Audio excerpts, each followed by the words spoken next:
Okay, I think, with the girl child and the empowerment of the girl child, we have to break away from tradition.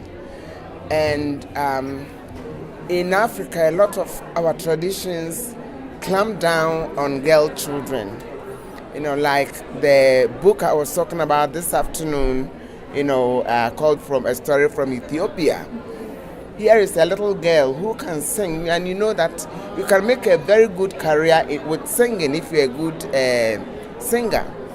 But her parents, or specifically her mother, doesn't want her to sing because in their tribe, it is taboo for a respectable woman or female to be singing in public.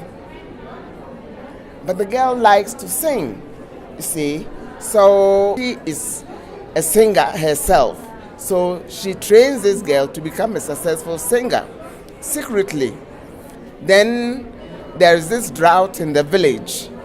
And this little girl's money, which she has made from her singing, is what they use to get water sent to the village. You see,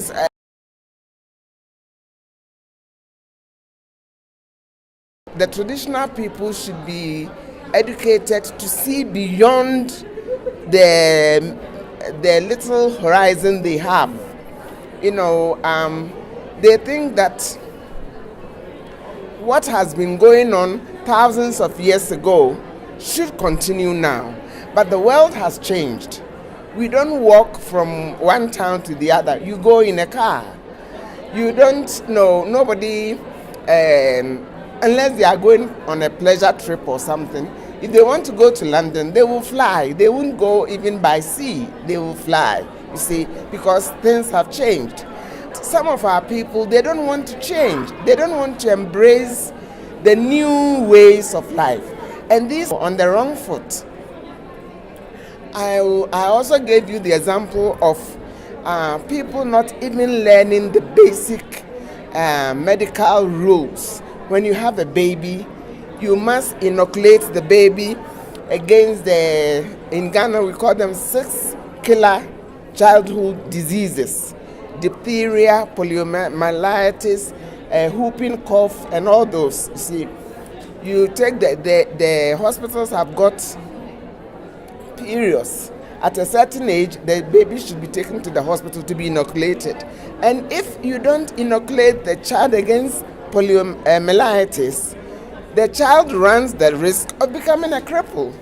And if the child becomes a cripple, then they will say, oh, it is a witch who did it, or some devil who, it's nonsense. So all that I'm trying to say is that some of our beliefs or some of our traditions really don't make sense. There are other alternatives, and we must explore those alternatives. Or take the example of the blind man who was appointed a minister of state. Here is somebody who is very well educated. He is blind, but he's learned his braille. He's educated. He's got a PhD from a foreign university. What else do you want? What a person with eyes like mine can do, he could probably even do it better, even though he's blind. So why should you say that because he is blind, he shouldn't have that job?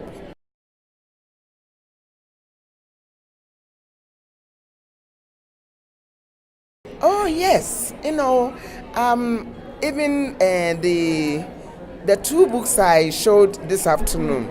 See, the one about the crippled boy who managed to save his village from floods. It's a reader in the school, in the schools and in the libraries. Any child goes to the library and they can find it. Now, this boy, Masawood, went to the library and he saw the book. The reason why he liked the book was that he was a cripple. And the book is also about a cripple. So he found some consolation in the book. And he found that even though the character in the book was a cripple, he managed to do something positive for his community. So he got preoccupied with the book. And he was lucky. Somebody came there and said, why is this boy always looking at this book? And then he realized the affinity between the book and the boy. So he offered to pay for the surgery to correct his legs. So the boy can now walk with crutches. It's better than crawling on your knees and on your hands, right? So the book, this is a true story. It's there. So the book has given healing to this boy. So books have a wonderful way of meeting the needs of children.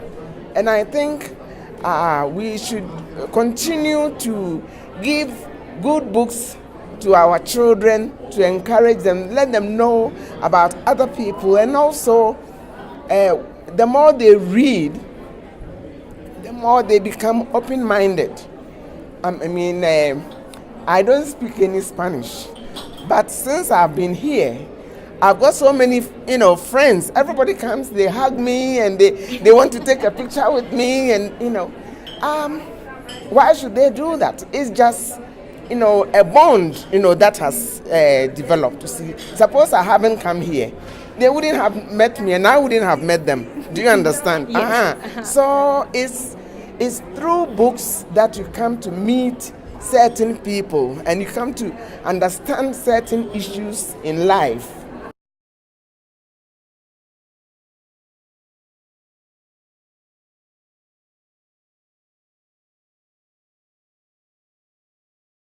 I work with organizations and people who do that kind of work.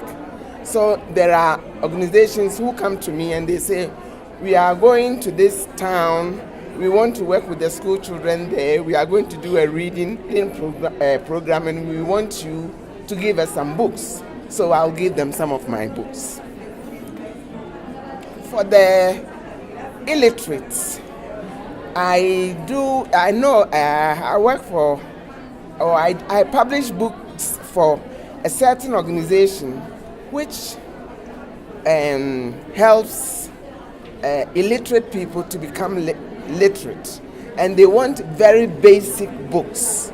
So they come to me with their request, and I develop the books for them, and they go and do the teaching and showing it to the people.